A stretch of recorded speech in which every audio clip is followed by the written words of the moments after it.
Andy and You.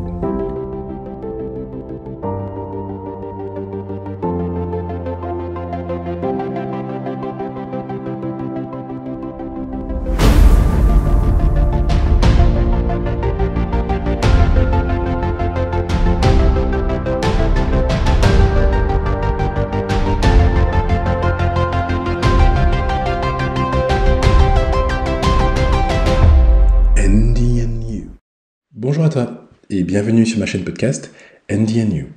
Je suis Andy et aujourd'hui je vais continuer sur les chakras. Alors là on va arriver au 5e chakra déjà. Ça fait déjà plusieurs semaines que je parle des chakras. On en a vu déjà 4. Je me suis un petit peu étalé sur le 4e. Et à chaque chakra, j'ai essayé de prendre le temps de t'aider à te repérer dans chaque, c'est-à-dire de savoir pour chaque chakra, où est-ce que toi tu te situes, si tu es plutôt dans un chakra équilibré ou plutôt dans les aspects de ce chakra qui est équilibré dans ta vie, dans ton quotidien, ou bien s'il demande un rééquilibrage, et sur quels aspects, sur quels points travailler ce rééquilibrage, qu'il soit en excès, en suractivité, ou bien un peu en déficience, en manque. Et là, on arrive au 5e chakra, qui est le chakra de la gorge. Donc, il se situe au niveau de la gorge, sous la pomme d'Adam, grosso modo, au niveau des cordes vocales. Et comme il s'agit du chakra de la gorge, et comme il vient juste de dire au niveau des cordes vocales, il a un lien avec la communication verbale. J'ai envie de dire que c'est même ce à quoi il est lié essentiellement. En sanskrit, il se dit Vishuddha, et il y a 2 couleurs qui lui sont associées, le turquoise, ou le cyan, une sorte de bleu-vert, une couleur que j'adore d'ailleurs, et l'argent, donc la couleur argentée. Mais communément, on va dire dans la littérature, on le voit plutôt turquoise.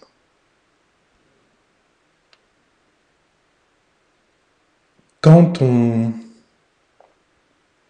pense à ce chakra, le chakra de la gorge, en tout cas quand moi j'y pense, il y a souvent plusieurs questions en fait qui me viennent. La première, c'est de savoir quand parler et quand se taire. Quand s'exprimer et quand ne pas s'exprimer. Face à un public, face à l'entourage, face au groupe, quel qu'il soit. Quand être dans l'expression de soi et quand ne pas l'être. Et là, entre la question quand s'exprimer ou quand être dans l'expression de soi, on pourrait se dire que c'est la même chose, mais à mon sens, commence à émerger la nuance un peu particulière de ce chakra. Pourquoi ? Parce que si on reprend petit à petit la construction de l'individu, son évolution, je m'étais arrêté au moment où, par le chakra du cœur, où l'individu commence à se rendre compte qu'il y a d'autres personnes dans son entourage ou dans sa communauté qui ont une vie, qui ont une expérience qui leur sont propres et qui ont aussi un vécu qui leur sont propres, qui font que ce sont des personnes à part entière.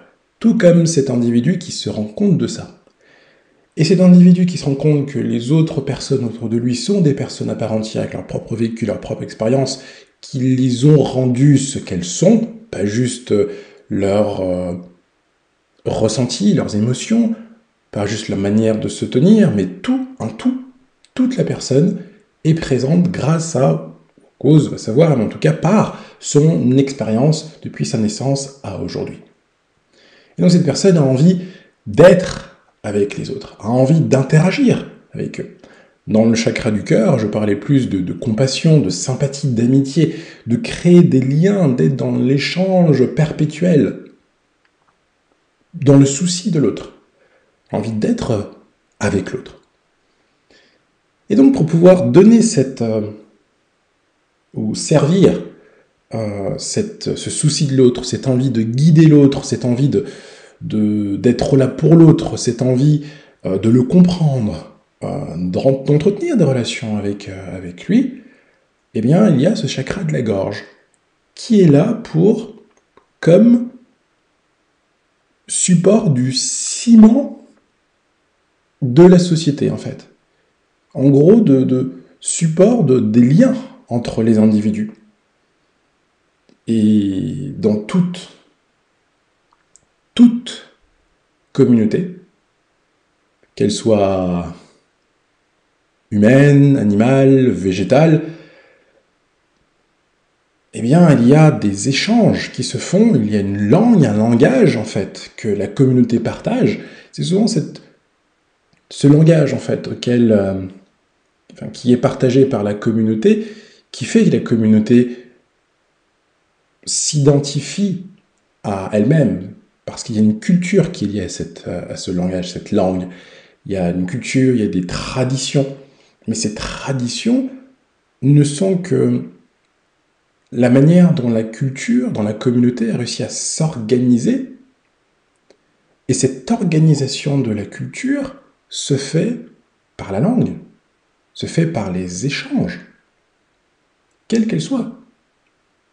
Et je parlais des échanges verbaux, mais on est aussi dans la langue des signes. Même si on n'est pas dans du verbal, le verbe, c'est-à-dire en lien avec l'oral, on est quand même dans l'expression d'une langue. On est quand même dans une langue. Et donc, c'est en soi, comme on dit, une communauté s'identifie aussi, en linguistique, on dit souvent qu'une communauté s'identifie par la langue, dialecte ou la langue qui lui est propre.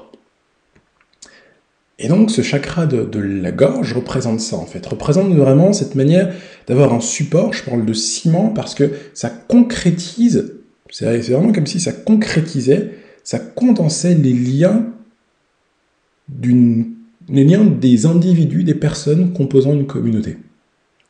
Et on voit bien d'ailleurs, je trouve, dans tout type de communauté, des individus qui partagent beaucoup de choses, parce que ce partage peut se faire de plein de manières différentes, mais il passe avant tout par la langue, que ce soit par la langue écrite ou la langue surtout orale.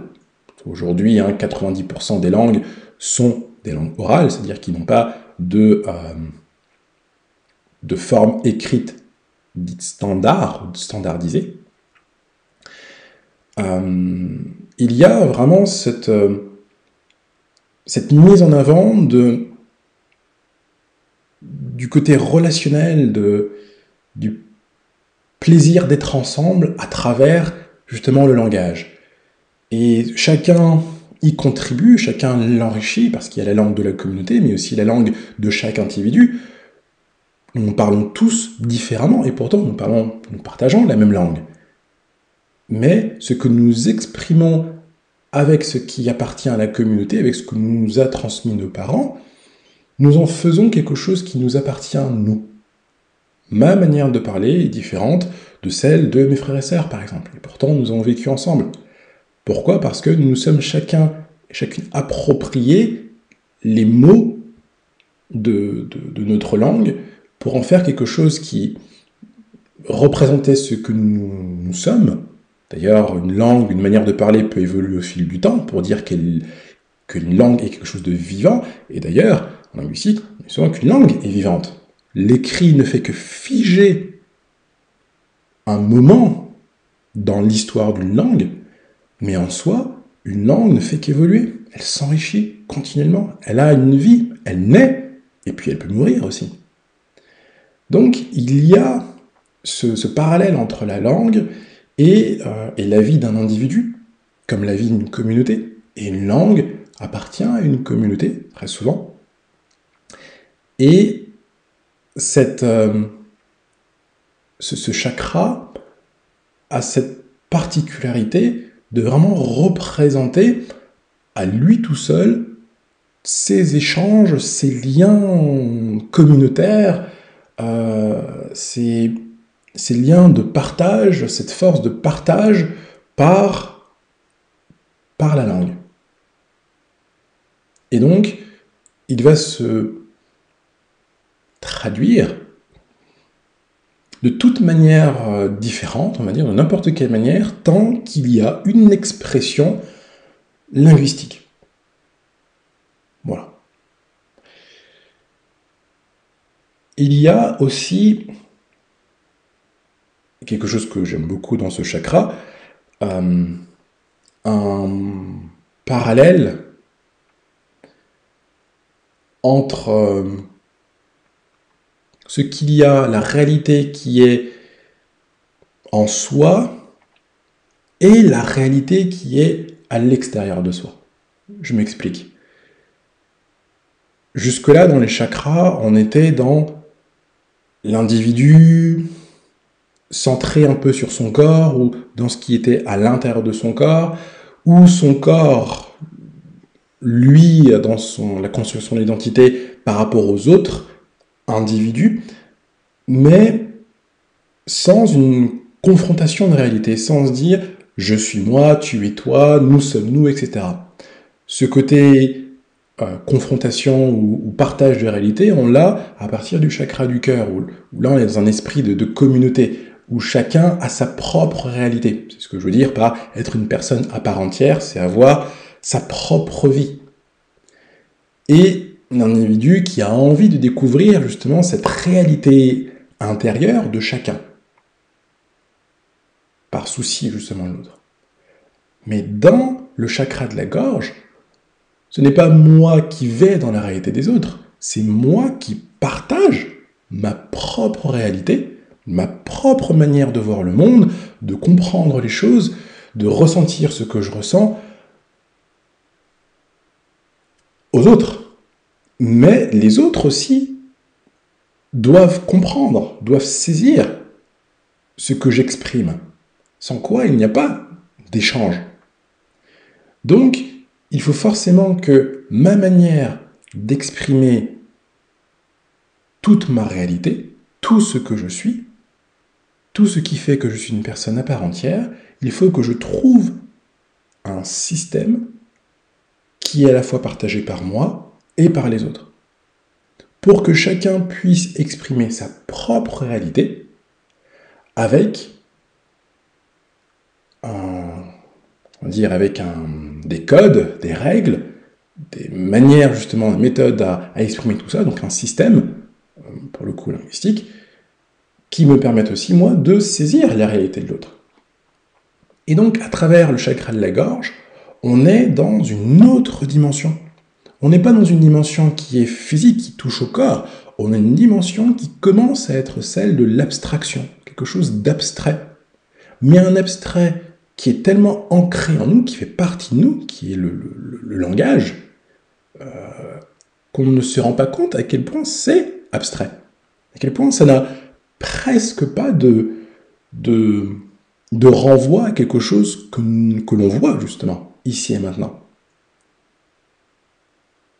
Et donc, pour revenir aux deux questions, quand s'exprimer par rapport à quand être dans l'expression de soi, eh bien, la grande différence, c'est que quand on s'exprime, on exprime quelque chose.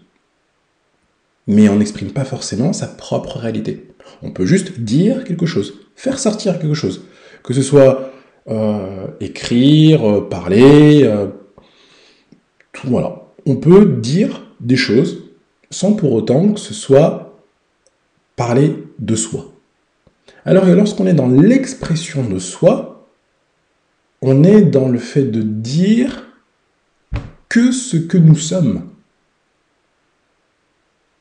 Et donc, ça renvoie à une notion que j'aime beaucoup, j'utilise très souvent d'ailleurs dans mon quotidien, c'est la notion de contenu et contenant, la notion de fond et de forme. La forme, c'est le système linguistique, c'est la langue que nous partageons. Nous exprimons ce que nous sommes lorsque nous partageons avec des personnes justement ayant la même langue, partageant le même système de communication. Nous allons utiliser les mêmes formes. Mais on ne va pas les utiliser de la même manière en fonction de ce qui nous anime, en fonction de ce qui vient de nous. Comme je l'ai dit tout à l'heure, même si nous partageons tous une même langue, ce n'est pas pour autant que nous allons parler de la même manière. Eh bien, c'est cette particularité-là, c'est le fait de rendre notre manière de nous exprimer singulière, c'est-à-dire propre à nous, voire même unique, fait que c'est ce que nous avons envie de partager qui diffère en fonction des gens, qui est différent en fonction des gens. Je dis ça parce qu'en fait,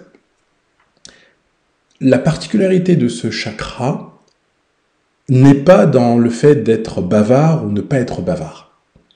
C'est pas le fait de parler, de gueuler pour certains, ou d'être taciturne pour d'autres. Ce n'est pas le fait d'être continuellement dans du blabla ou de ne pas être dans du blabla. C'est vraiment dans le fait de sentir la parole dite juste. J'exprime ce qui est juste pour moi, ou je n'exprime rien, ou je ne m'exprime pas. On va dire ça comme ça. Dans le sens où, à travers tous ces chakras, c'est la connaissance de soi qu'on apprend. Et que je te partage aussi à travers chacun de ces épisodes. C'est le fait de savoir où est-ce que tu te situes, comment est-ce que tu te positionnes dans chacun de ces aspects. Et la langue, la langue que nous partageons, notre langue à chacun, et au moins nous avons comme base le français, mais nous sommes dans un monde de plus en plus multiculturel, donc nous avons aussi d'autres langues, ou même d'autres dialectes, d'autres langages, qui sont propres au contexte dans lesquels on a évolué. Et bien toutes ces langues, tous ces langages, tous ces systèmes linguistiques font partie de nous, qu'on a nous-mêmes enrichis de par notre expérience. Et parce qu'il y a cet enrichissement qui est fait, une langue reflète toujours notre réalité intérieure. Qu'on veuille ou pas la partager, qu'on veuille ou pas la montrer, tout ce qu'on dit, tout ce qu'on écrit, tout ce qu'on exprime verbalement reflète d'une certaine manière une partie de nous. Ça, c'est quelque chose qui a été repris, a été compris, a été développé par la psychanalyse, ou même la psychologie, toutes les thérapies autour du verbal, de l'échange verbal. Et d'ailleurs, cet aspect, le côté thérapeutique ou psychothérapeutique, dit bien aussi que finalement, on peut avoir des blessures intérieures qui ne peuvent être soignées, pensées ou même guéries que par ce travail de partage de notre réalité. Et non partage souvent qu'à travers le langage. Et même si d'ailleurs c'est un langage qui est non-verbal, ça peut être aussi un langage qui est non-verbal, des contacts physiques, etc., ça peut être aussi un langage non-verbal, mais ça reste quand même un langage, un ensemble de codes qu'une communauté ou qu'un groupe peut partager pour interagir ensemble. Et moi je trouve que c'est une dimension qui est intéressante parce que ça veut dire que notre réalité peut être touchée, elle peut être meurtrie, mais qu'il y a aussi des moyens de la soigner, de l'équilibrer, pas par des moyens physiques, mais par des moyens plus abstraits. Et la langue est le moyen, le grand moyen, pour aider des personnes à retrouver leur équilibre par la parole, par le partage de soi en fait. Il n'y a pas si longtemps que ça, j'ai une patiente qui était venue pour faire un soin énergétique avec moi, donc en lithothérapie, mais également un travail sur ces différents corps énergétiques. Et on a découvert, avec surprise, en tout cas surtout elle, eh bien que ses chakras étaient globalement très équilibrés. Et surtout son chakra de la gorge, elle qui était une personne très timide, enfant qui était très très timide.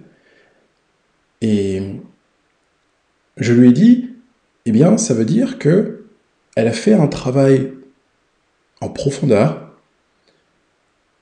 pour trouver son équilibre, pour penser les blessures de sa vie, et qu'elle avait réussi à dire ce qui était juste pour elle, exprimer ce qui était juste pour elle, c'est-à-dire parler quand elle se sentait avoir envie de parler, et ne rien dire quand elle se sentait ne rien avoir envie de dire. Ça, en soi, c'est un chakra de la gorge équilibré. Partager sa propre réalité est un droit. Avoir une voix, prendre possession de sa propre voix, c'est-à-dire de ce qui est notre moyen de partager avec le monde, alors que cette voix se traduit par du son, par des gestes, ou bien par de l'écrit, ça reste une voix, notre propre voix. Et cette voix-là mérite d'être partagée. Elle mérite d'avoir un groupe qui la comprend, qui l'entend, qui l'écoute et qui la considère, donc qui la respecte. Parce qu'une voix a besoin d'espace, elle a besoin de résonner. L'élément qui est rattaché au chakra de la gorge, c'est un élément qui, dans notre tradition européenne, n'est pas considéré comme un élément, mais qui, dans d'autres traditions, l'est, c'est le son. Le son et l'espace. Plutôt c'est l'espace et le son y est rattaché. Et le son a une particularité, c'est qu'il se répand. Et il se répond aussi, comme dans l'écho. Et c'est cette magie de la réponse qui rend un dialogue, une conversation interactive. L'interaction, c'est le ping-pong des réponses. Je dis quelque chose, on me répond, on dit quelque chose, je réponds, et c'est ce ping-pong-là, disons, réciproque, et qui est régulier, qui fait qu'une conversation est agréable.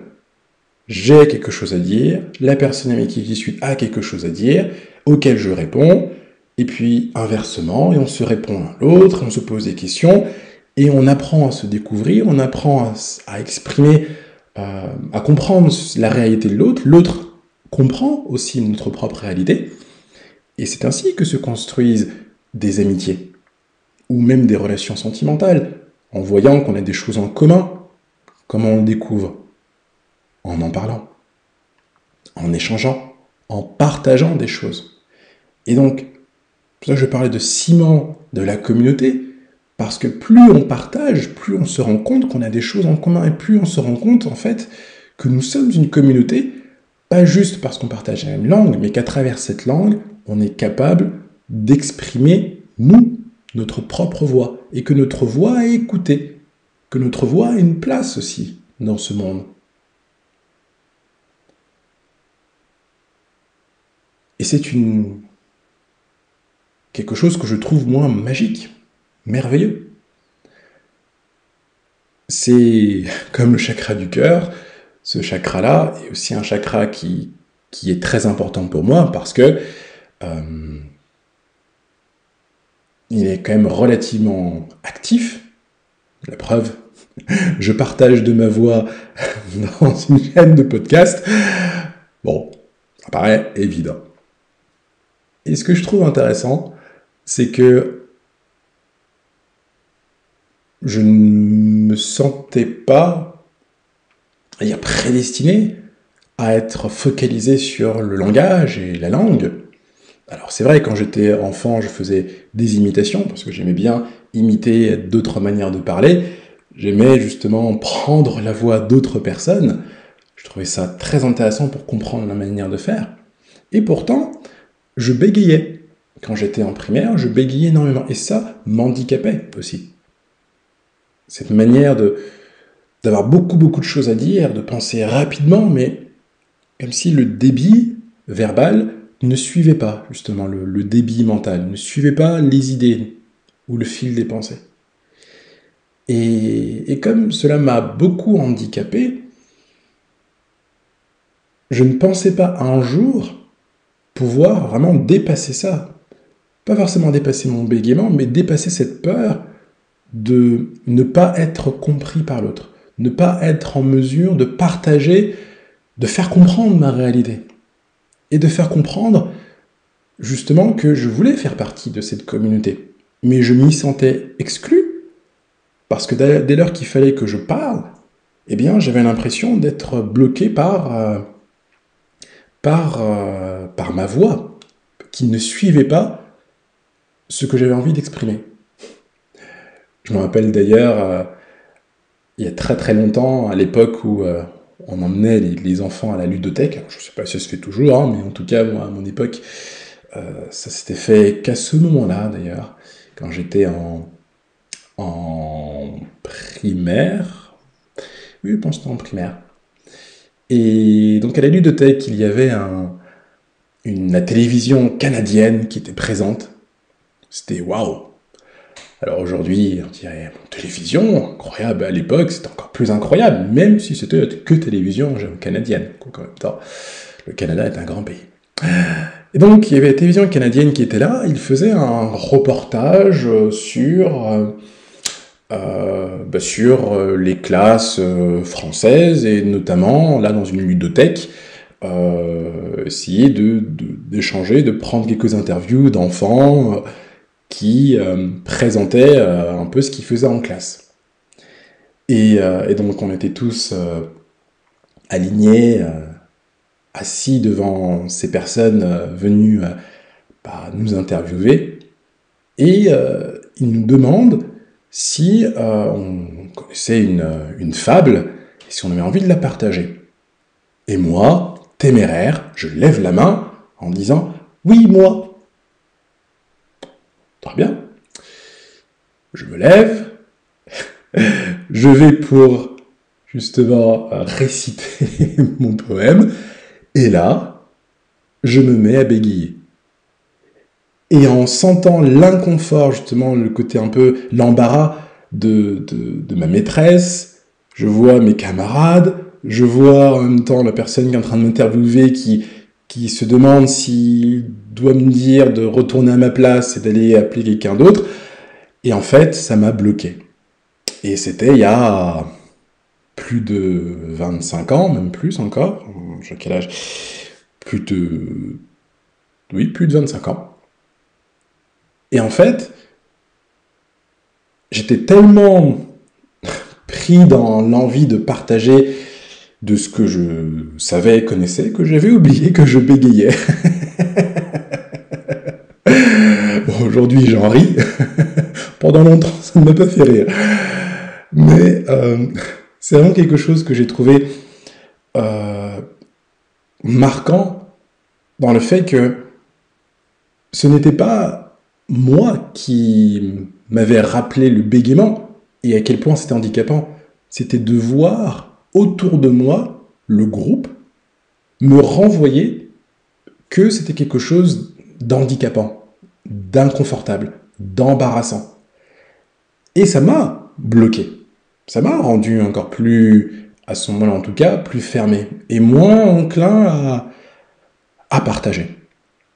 Jusqu'à ce que je mette un point d'honneur à dépasser mon bégaiement, etc. Et puis là, tu m'entends, je ne bégaye plus.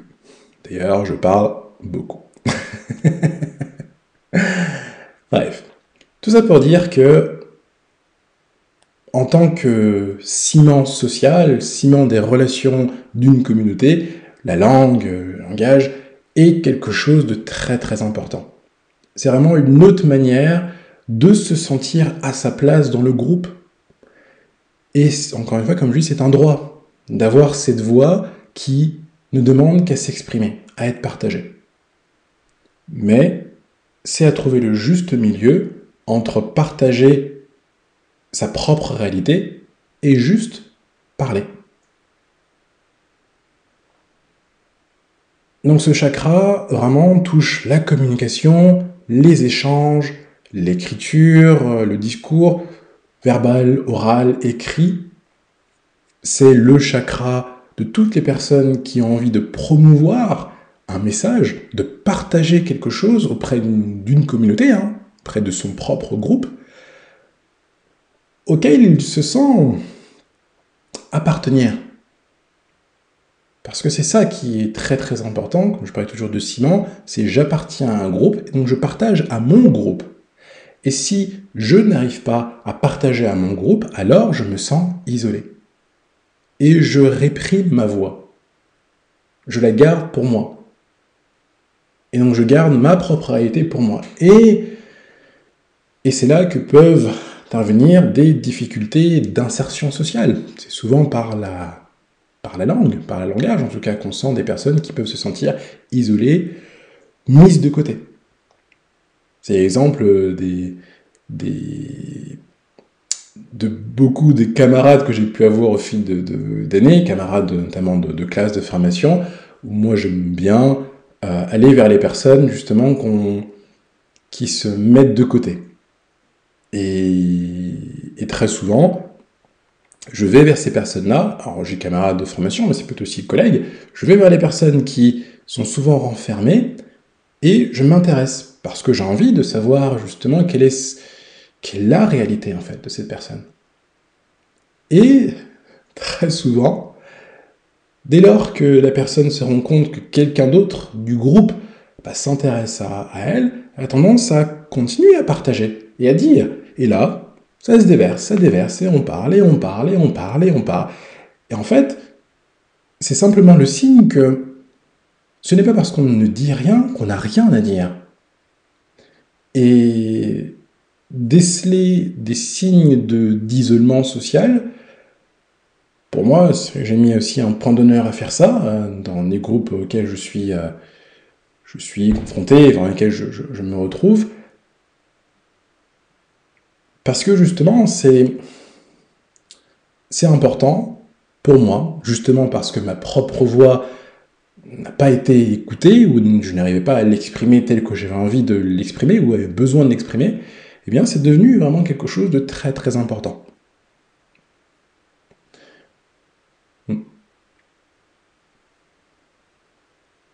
Donc, là on a vu grosso modo à quoi correspondait ce chakra, le chakra de la gorge.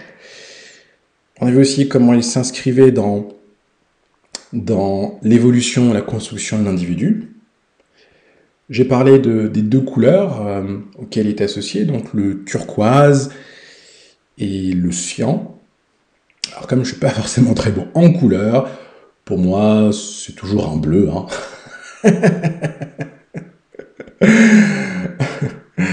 Donc je vais utiliser des termes que j'ai cru entendre à un moment donné, oui, turquoise et cyan. Mais également l'argenté. Le turquoise, en plus parler de turquoise, dire turquoise cyan, c'est la couleur justement de l'expression de sa propre vérité. C'est vraiment la couleur des échanges, de la communication verbale, centrée dans ce côté ciment social, ciment des liens et des relations entre les individus, c'est vraiment l'expression de sa propre voix. Et aussi la facilitation, la facilitation de l'écoute de celle des autres. Et oui, partager de sa voix, c'est également écouter celle des autres. On est dans un échange, dans une interaction. Pour qu'il y ait réponse, il faut qu'il y ait écoute de la réponse. Donc on est dans ces deux aspects. De toute façon, la gorge, c'est l'expression, les cordes vocales, donc on est dans la parole, mais on est aussi dans la sphère de l'écoute aussi, celle des oreilles. De toute façon, on est dans la sphère ORL, dans tous les cas. Et même si on est dans, pour ce qui est de la langue des signes notamment, on n'est pas dans de l'ORL, mais plutôt dans ce qu'on dit du visio-gestuel, eh bien, on a quand même ce canal, on a quand même une zone qui est au niveau justement, de la gorge et de la tête. Poitrine aussi, mais une gorge et tête.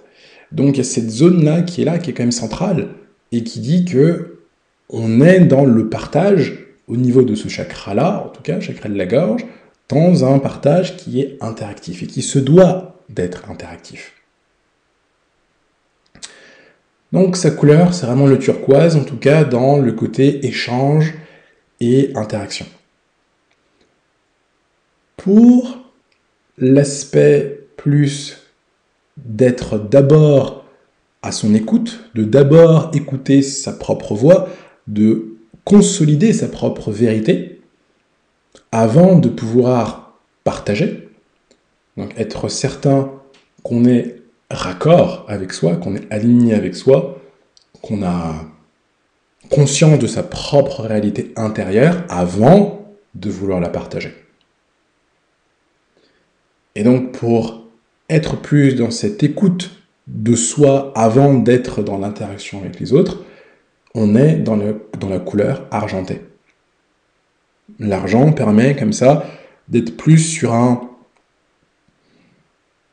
repli sur soi, mais un repli sur soi sain, c'est-à-dire je me retourne vers moi, je me tourne vers moi pour être plus dans mon écoute, l'écoute de ma propre réalité, de savoir où j'en suis avant de partager, avant de dire quoi que ce soit.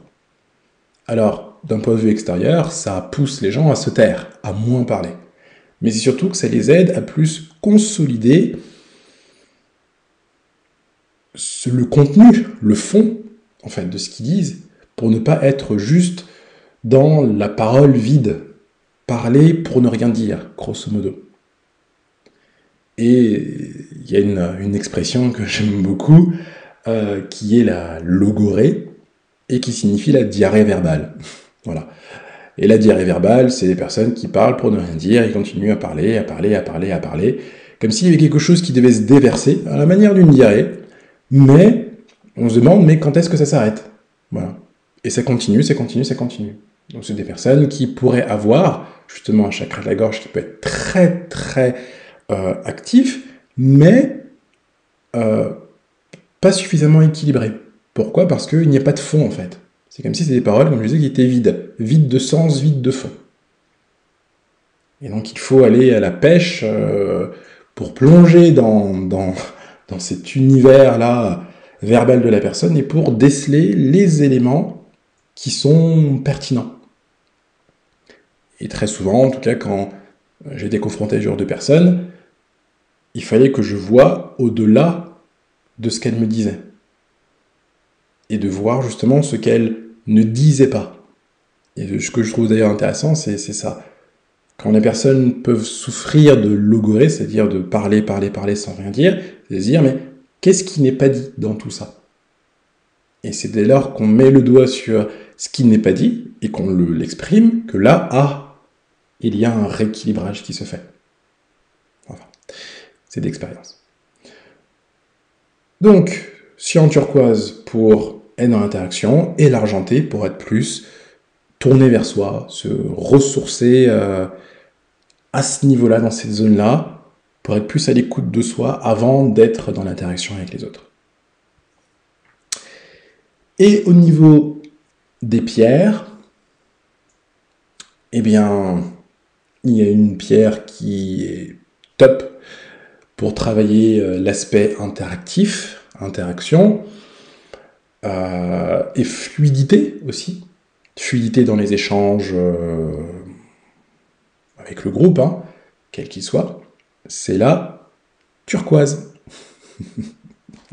C'était facile.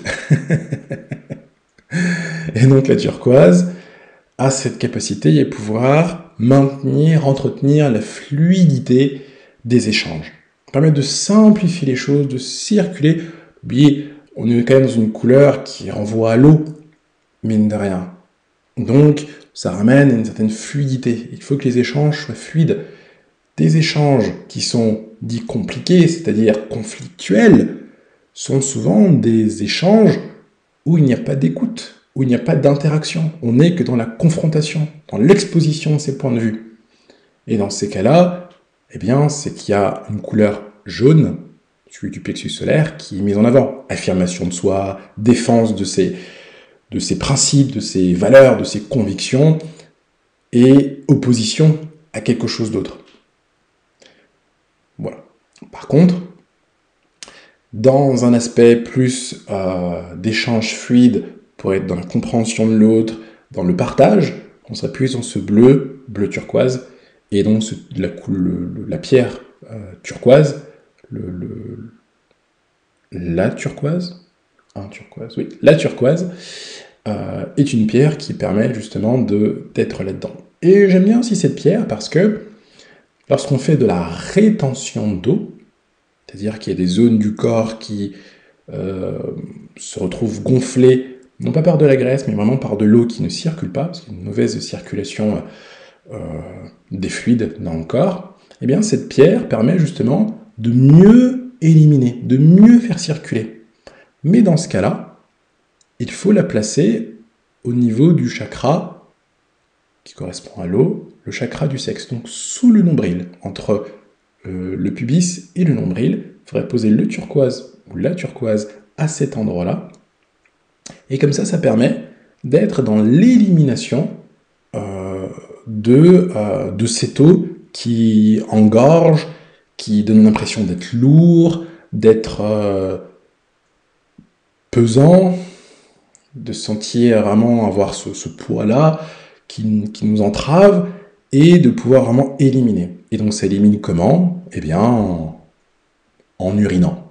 Voilà, ça facilite le travail du système urinaire, et de pouvoir éliminer comme ça les eaux qui doivent être éliminées. Et ça permet aussi de mobiliser aussi toutes les eaux, les liquides qui sont dans les cellules. Et je trouve que c'est très très intéressant justement pour permettre de se délester de ce qui peut être contenu dans notre corps et qui est bloquant et qui ne demande qu'à circuler et qu'à être évacué. Voilà. Il y a aussi une autre pierre que j'aime beaucoup, parce qu'elle est très belle d'ailleurs.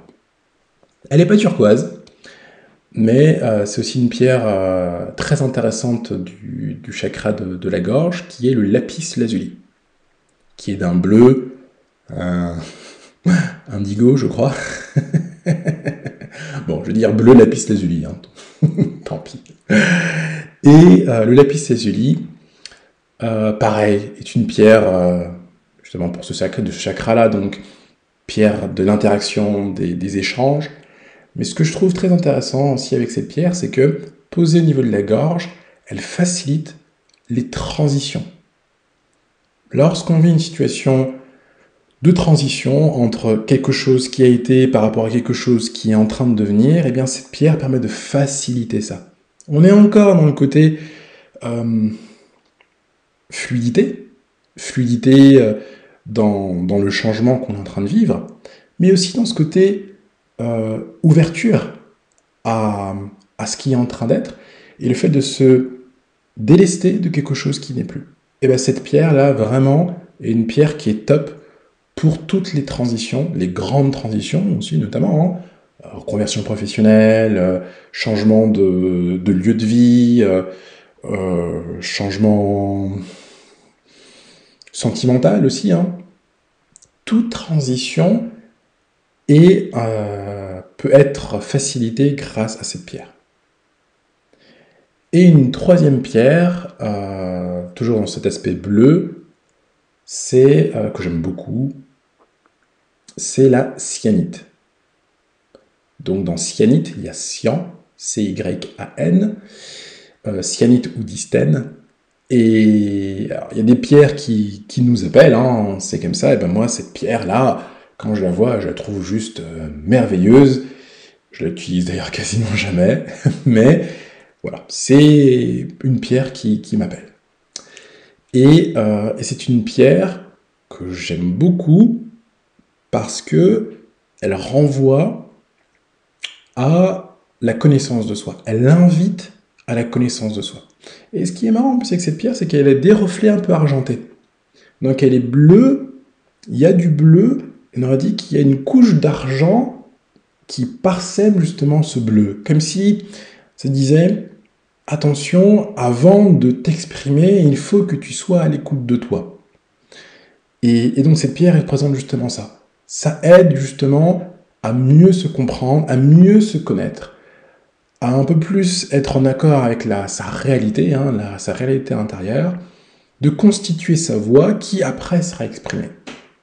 C'est également une pierre qui est dite, dans certaines littératures, qui est dite faciliter la puberté pour les jeunes filles aussi. Pourquoi plus les jeunes filles ? Parce que les besoins sont différents de ceux des jeunes garçons, en général. Mais en tout cas, ça invite, voilà, pareil, à fluidifier les relations avec les autres, mais surtout à être dans cette connaissance de soi pour mieux fluidifier les relations avec les autres. C'est mieux. Donc voilà, la cyanite. Et pour le côté plus vraiment être que dans l'écoute de soi, dans la reconnexion de cette manière avec sa propre voix avant d'être dans l'interaction avec les autres, eh bien il y a l'argent. Voilà. Que je n'utilise pas, mais c'est intéressant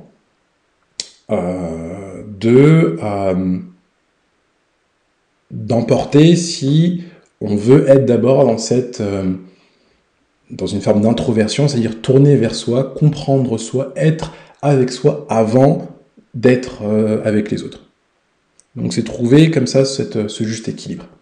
Bon, moi, je t'invite à voir surtout celle qui te parle, si tu as la possibilité d'aller dans un magasin de lithothérapie ou qui vend des pierres, eh bien, ça peut être intéressant de voir celle qui te parle, tout simplement.